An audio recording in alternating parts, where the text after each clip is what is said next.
What's up, y'all? Another episode of Shoe Booty Sports coming at you Tuesday night. Got the World Baseball Classic final going on in the backgrounds. It's all Japan right now, 3-1, two outs in the bottom of the sixth, but we'll get to that in a bit. First off, I'm your host, Graham Powell. This co-host, Bradley Brown. Say hello, Brad. What's happening? A lot, which we will get to. First, quick shout out to our sponsor. Ladies and gents, Shoe Booty Sports is presented by Rhino Races. Rhino Races, check out the shirt here.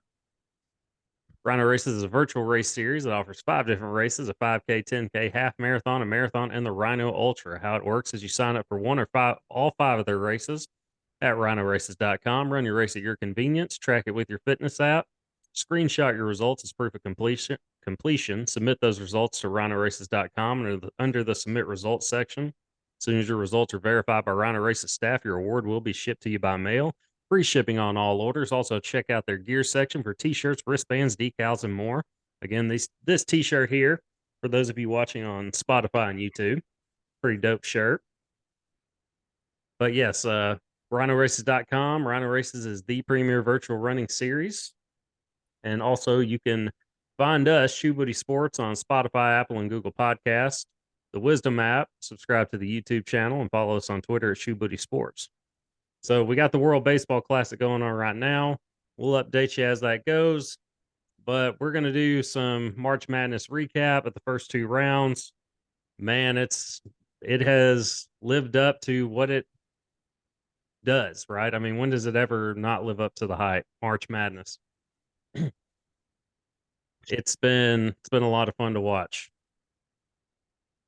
You still with Yep. us over there? Okay. Yeah, I'm still with you. But yeah, I was just trying to remember the last time it disappointed. And I can't really think of one. So Yeah, that's why you're sitting over there thinking hard. Uh this is it's true. This is true.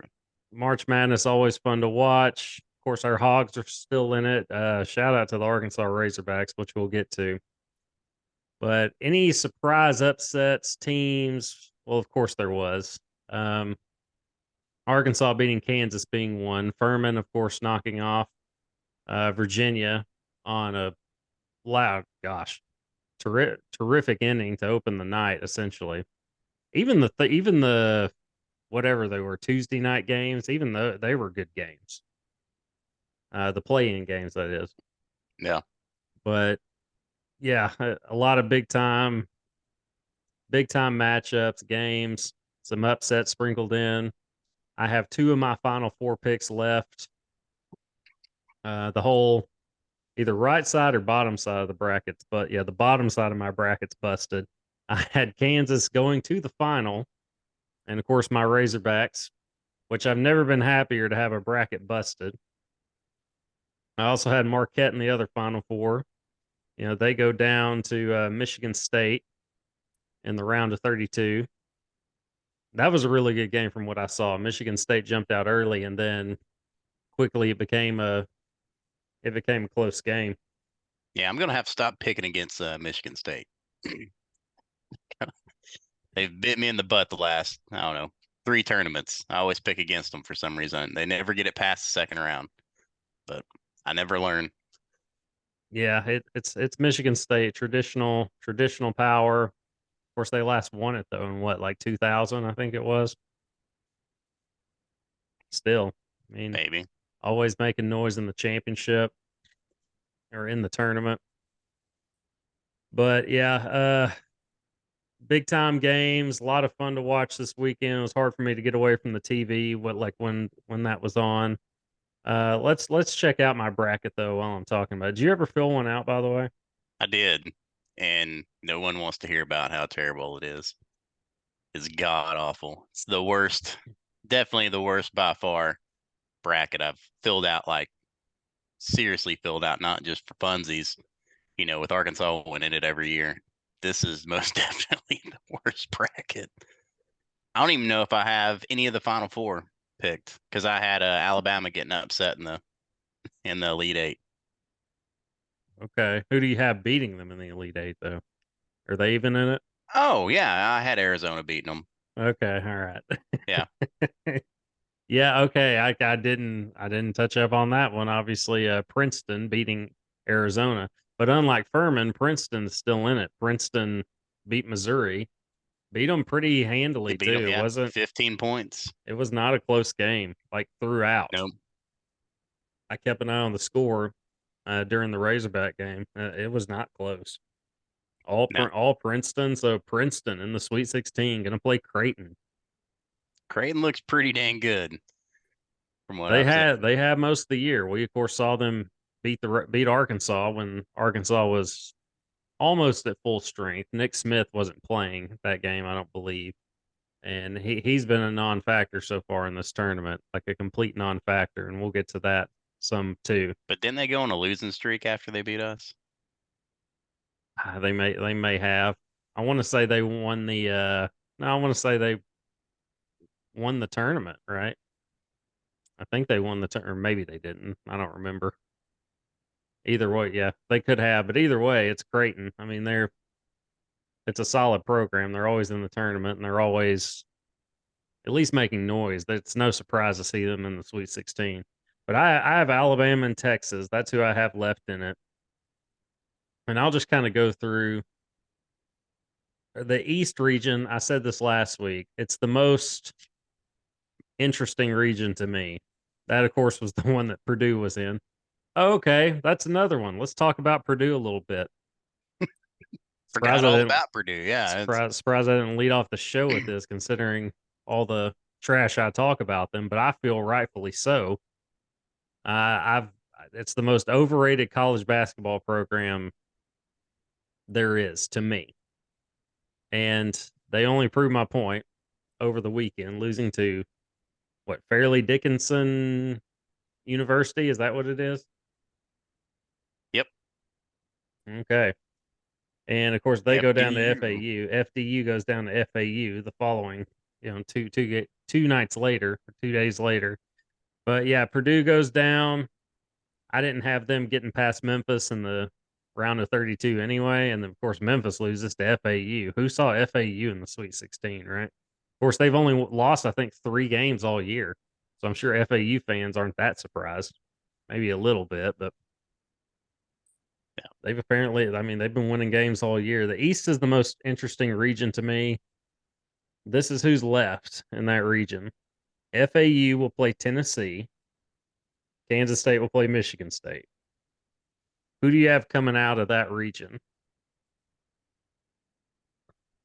Out of that region, Yeah. I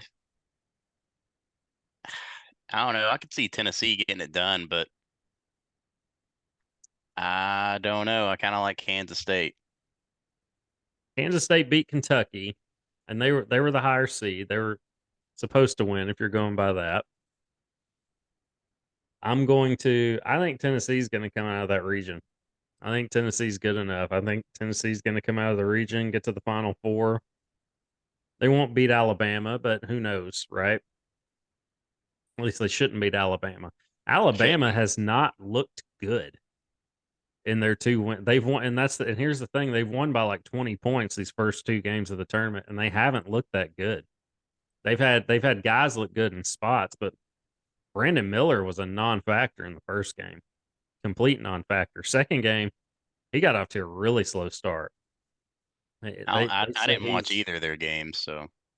Well, I didn't watch the first one, but I watched the second one, and he was a non-factor early, and he finally had one go in, and then he just like the lights kind of came on a little bit. But they said he's having to talk to like a psychologist, a counselor, or something. Just of all the he has armed security with him, I think, because of threats he's apparently received. So just a couple of his buddies. Right, but I don't know, but it's something. Yeah, it's a weird situation. It's weird if you're making threats to a 19-year-old kid. Um, Yeah. at the same time, this the Unless you're 19. I even then it's stupid, Yeah. but yeah, it a lot of this stuff he's kind of made his own bed in. Again, I don't think he should. I've already said this. I don't think he should be suspended or anything. I don't think there's a law that he broke or anything like that. Giving a gun to a guy who then gave the gun to somebody else who did something, you know, Unless he illegally acquired the gun in the first place. I guess so. Yeah. But But I'm not a lawyer. yeah, I'm not either. I mean, Don't even pretend to be one. I have yeah, no idea.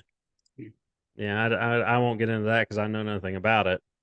But it's apparently affecting him, is my overall point. It's affecting him on the court along with the moment because he is a 19-year-old kid at the end of the day, a very Yeah. talented one. And it's weird to be. I don't know. Fans are weird anyway. You know, a lot of the keyboard warriors who say Keyboard things they would warrior. not say to somebody else or to somebody in person. They'll say on Twitter or will yell things in the stands, knowing the player can't really do anything about it. I mean, they can, but they're not going to benefit from it. Nope.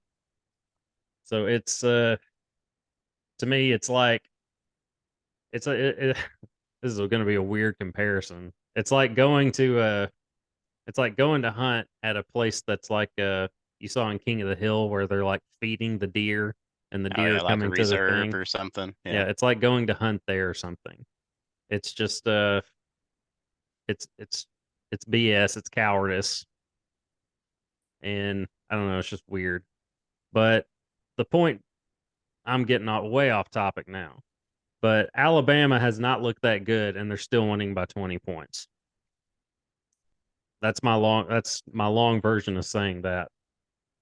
So, if you're going to beat Alabama, you're going to have to bring your A plus game and they're going to have a really off night because they've shown they can have an off night and still win by 20. Now, granted, it was a 16 seed and then against, Maryland, an 8 seed from 8 seed from the Big 10. So, you're not playing the elite of the elite yet. San Diego State can give them problems if they show up sluggish. They gave Arkansas a fight in the Maui Invitational. Literally a fight at the end of the game, at least with the coaching staff. Oh yeah. Forgot Yeah. all about that. Yep. Same team. But they still that should be Alabama's game. Shouldn't be they shouldn't give them too much trouble, I would think. I think Alabama could still win that game by double digit points. But as far as like overall picks, yeah, I don't know. We'll see who comes out of the West. Um all right, so I don't know who I would pick to come out of the West. Well, I think I did make that pick, obviously. But first off, Arkansas, UConn. Who you got Thursday? UConn looked pretty dang good Sunday. Yeah, Like they did. really, really good. They did. Um, I didn't know if you were going to think with your head or your heart on this one. no. But I'm a pretty dumb guy. I'm saying Arkansas. I hope you're right, man. It's me too, man. I hope you're right. But I've got UConn winning that, and the reason is they're big. That Smart. big that they have was eating St. Eating Mary's everybody's alive. lunch. Yeah. He was eating St. Mary's alive, man. Um, yeah, I don't see anybody that can guard him, for Arkansas. The Mitchell twins, Kamani Johnson. Now they can throw those three guys at them, and that's what they're probably going to have to do. It's just I like the Kamani Johnson starting this tournament. It's worked out well. He's physical. He can bang inside with guys like that. Now, just from a skill set, he can't match up with this guy from UConn, but he can maybe bang around with him, frustrate him a little bit. Get him into foul trouble, maybe. Maybe. It's going to take all three. I think he's going to get our guys into foul trouble though more than anything. But Yeah. if we Well, can get him into foul trouble, that would benefit Arkansas greatly. But I think you're going to have to go through all three of those guys. Start with Johnson and the Mitchell twins, and yep. just rotate, and just He's going to be a problem. I picked UConn for that reason. Plus, they're a good team. I mean, I think they are probably I think they're the better team just looking at them. But you never know. I mean, Arkansas beat Kansas. Deep. We'll touch up on Devo and Ricky Council. But yeah, I got UConn, and then I picked UCLA in the bottom part of that bracket, and I got Tennessee coming out of the East, but I picked Kansas State to beat Michigan State too. Yeah, I've got Um, Gonzaga over UCLA. So okay. In the top bracket, I of course have Alabama beating San Diego State. I'm gonna take Creighton over Princeton. I think Princeton's luck runs out yep. on the 24th. What is that? A Friday? Um, That look like a calendar? I don't know. Maybe one of us know. I'm trying to do the math over here. Yeah. But yeah, I'll take Texas over Xavier. And I like Houston over Miami, but I think that can be a close game. I think that could probably go either way. But I'll take Houston in that one. Yeah, Auburn looked like they wanted to pull the upset for like just a couple of seconds after halftime, and then Houston ran away with it. Yeah, Houston was the better team. Had a 10-point lead, looking like the Razorbacks blowing it. And well, yeah, they did worse. Yeah, I mean Houston was the better team, Yeah. but I figured Auburn could give them problems. And I wouldn't have been shocked if Auburn beat them. I wouldn't have been shocked. No. But the better team won though. Houston was too much in the second half. So I've yeah, I've got some changes on the men's side of the bracket. Let's touch up on the women's real quick. I think in that bracket also,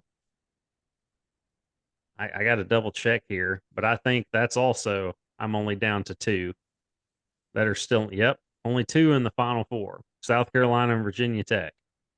Ole Miss beating Stanford is huge. I mean, that was huge. Yeah. Uh, yeah, and Virginia Tech's the other that I have still in it.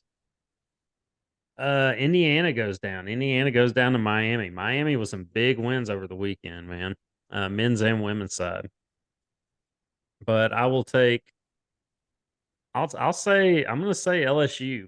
I'm going to say LSU comes out of the bracket that the Greenville bracket that had Indiana in, and I guess I'm going to go with Iowa.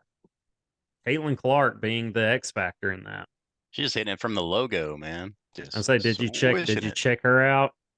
Yeah, I do remember some talks about her last year. I should have remembered the name. Yeah.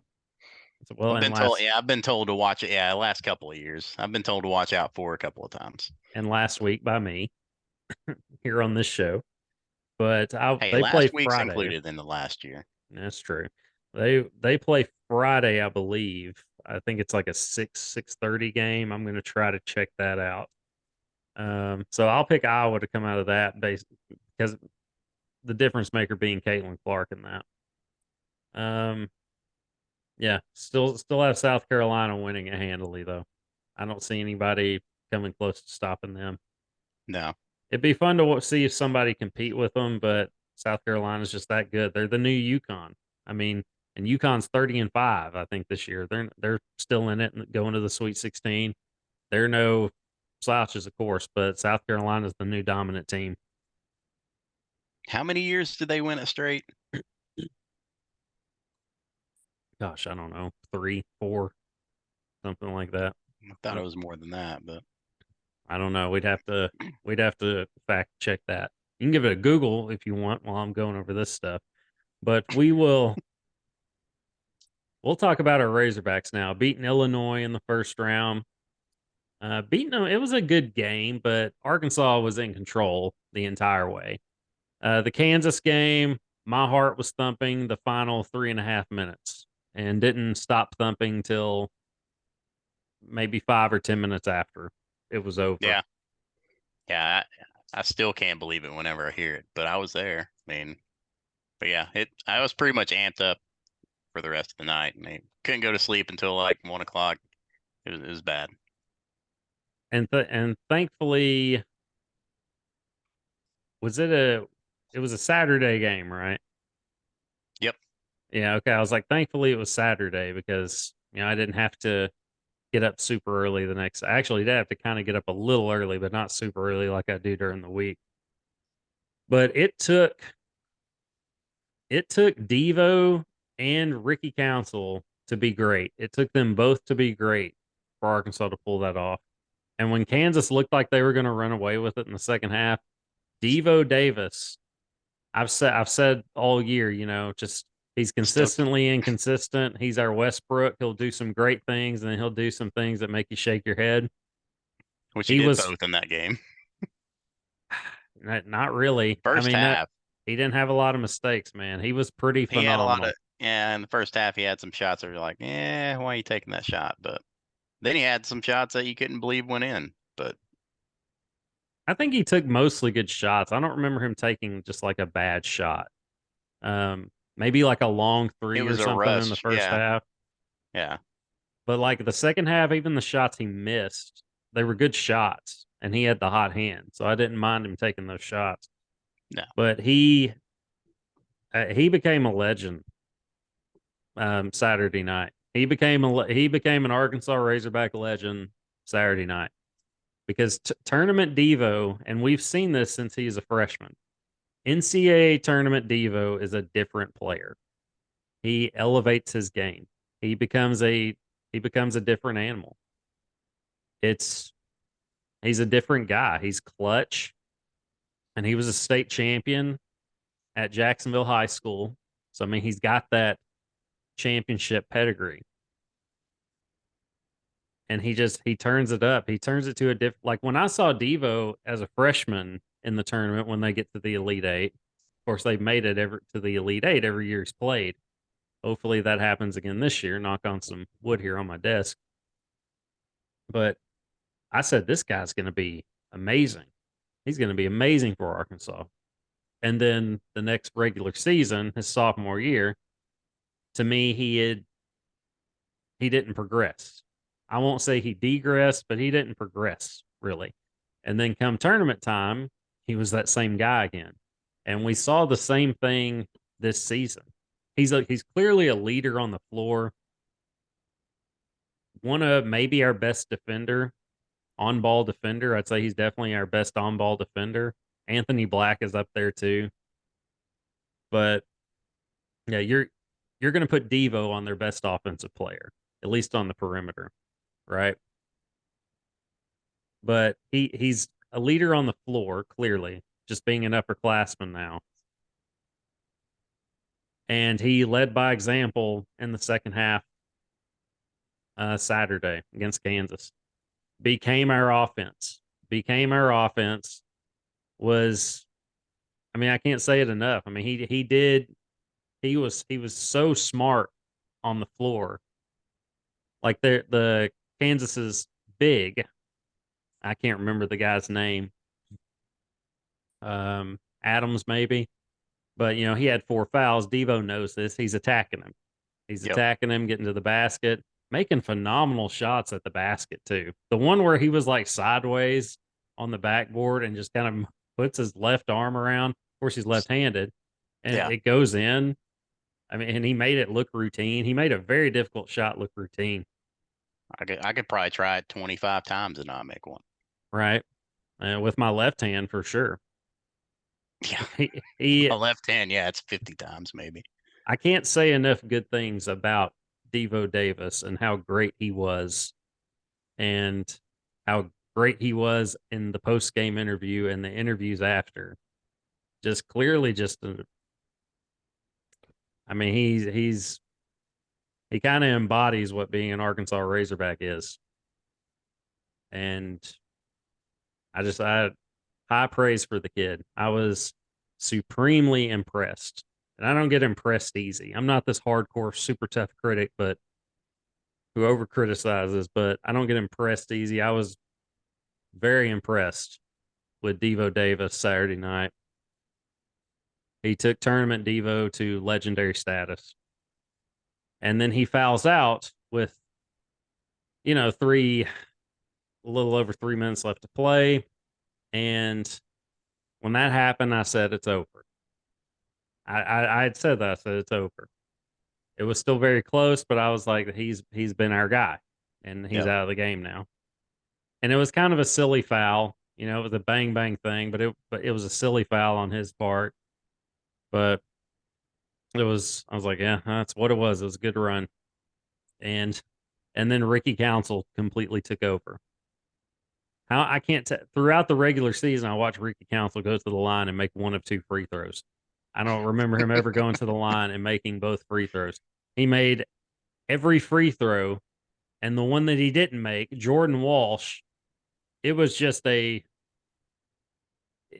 one of those.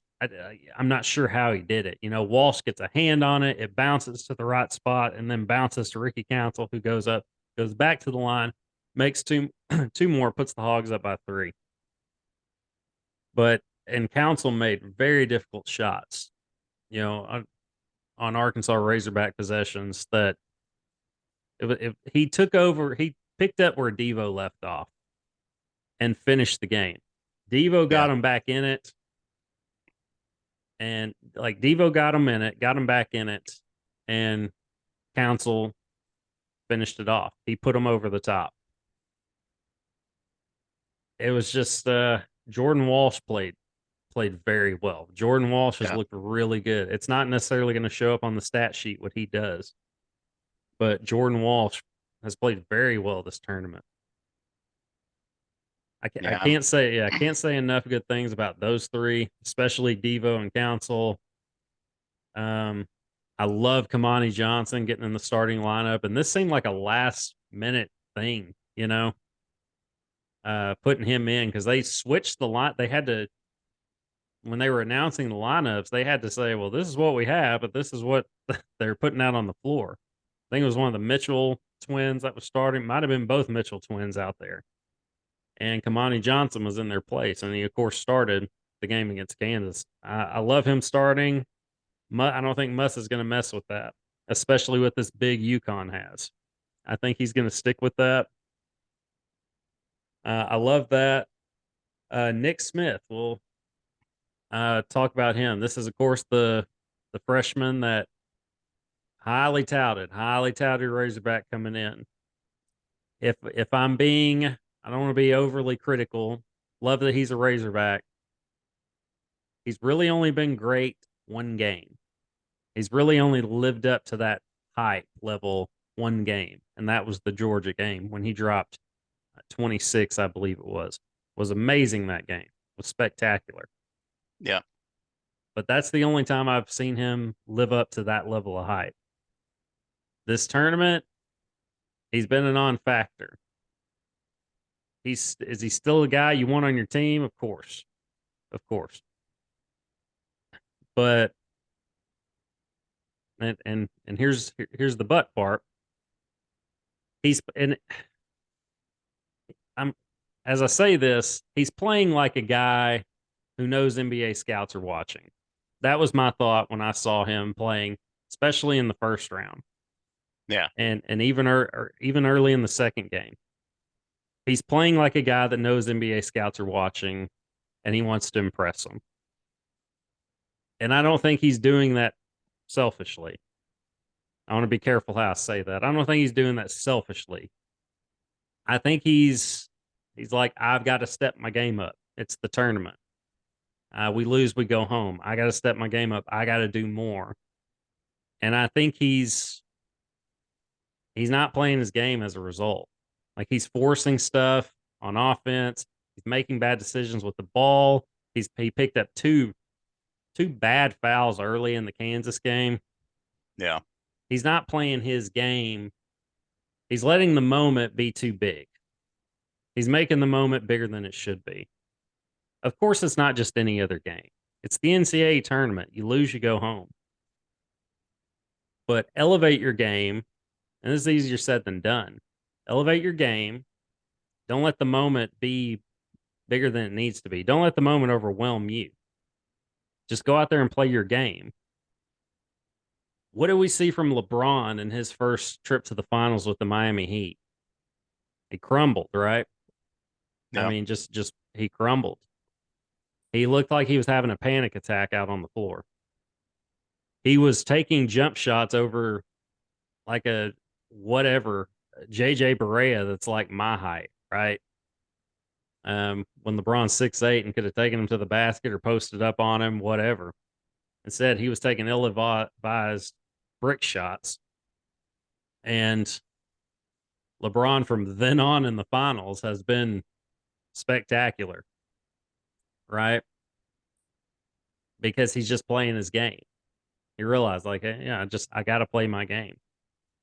You can't make the moment too big. And I think that's what Nick Smith is probably doing. Haven't talked to him directly, don't know the kid. This is just what I'm seeing, calling it like I see it. My opinion only. That's what it looks like on the surface. He's just when I say it, he's playing like he knows NBA scouts are watching. It's what I said earlier. It's what I just said. He's trying to do too much. What do you see when you see him play? And what do you do if you're Muss? What do you do if you're Muss? Do you start him? Do you start him this game? I say you still start him. I mean, there's a chance he comes out hot, but I don't know. I think he's kind of still dealing, with that knee injury a little bit more than we think. I mean, hell, he missed practice before the Kansas game. He could have just been off. Hell, he could have just, been too amped up not to sleep the night before. We don't know. Um, but who did Johnson was Johnson dealing with the sickness? Didn't he get like food poisoning or something before that? Oh, I don't know. Oh, But just coming from a guy that has I haven't played in the NCAA tournament, but yeah. marathon racing and stuff is my thing, right? I've been Mhm. really crazy amped up before a big race, before the Chicago Marathon. I got 5 hours of sleep, barely 5 hours of sleep that night, mainly because I was up late watching A&M beat Alabama in football in the October of 2021. But you still show up the next day. I didn't let that like affect my performance. I still showed up, showed out the best I could. And you got to put I can't say it's any of that, especially when you're playing like an afternoon game. I know you got to get up early and do the stuff with the team, but I think it's just you're making the moment bigger than it. You're making the moment too big. Yeah. You're making the moment too big. That's what it is. Just needs to get out of his own head and just play. Just Yeah. do what got him there. It's like in your golf game. You can sit there and overthink your swing, and you're probably not going to hit it that well if you're thinking about all these little small mechanical moves you got to do, or keeping your hands, on the plane, all that kind of good stuff. You have too many swing thoughts, the swing's not going to go that well. And I think he just has too much stuff going on in his head. Just Yeah. And like going back to the racing thing, even in like high school track, I would have butterflies before the start of a race, right? I'd get to the line and those butterflies are like as amped as they're going to get. But as soon as the gun goes off, you're moving and that quickly goes away. I mean, it once you start playing, it's time to let all that go. It's time to let the thinking go and just go out there and play, if that makes sense. But I still start him like you said, if I must. If you bench him right now, you might lose him. You yep. know, you might lose him if you bench him right now. And you got to say like, and you could kind of see you didn't see like I watched this. I didn't turn the TV off Arkansas. I even watched like the recap, like they re-showed the game on TV, just on the CBS Sports Rewind or something like that. They reshowed the game, and I watched maybe all the second half. But I watched in the locker room and all that. They're all hype, waiting for Muss to come in, celebrating. You don't see Nick Smith in any of that. I kept an eye on that. I didn't even notice, I but paid attention to it for what I just wanted to see how he would be. I wanted to see if he would be celebrating with the guys, And even on the team like picture, even in the team photo of them on the plane, like happy plane ride home or something like that. Everybody's like, you can tell everybody's having a good time. Nick Smith's like in the very back, like just like this. Just kind of a laid back, not overhyped look about him. So you just got to put that behind you, especially being a freshman. You know, yeah. If you got to, I think you got to. If it's me, I'm starting him because I don't want to risk losing the guy. I'm not going to force him. I'm not going to say. I'm not going to tell my guys, "Hey, force the ball to him" or whatever. Right? Yeah. Like do the opposite. Let it come natural. Whatever they are, pull a Bill Belichick. Whatever they are giving you, take it. Don't try to do too much. Just play your game. I want to see him do well. I want to see Arkansas do well this next game. I want to see him do well in particular. Yeah. I want to And see him and Black step it up. So yeah, see, but Black hasn't been just a non-factor though. no, he hasn't. Like he's But not lighting up the stat book, but he's doing stuff that won't show up in the stat book. yeah, Defensively, I'm drawing defenders to him. just saying being the typical, AB out there scoring points and doing the stuff that doesn't appear on the stat sheets.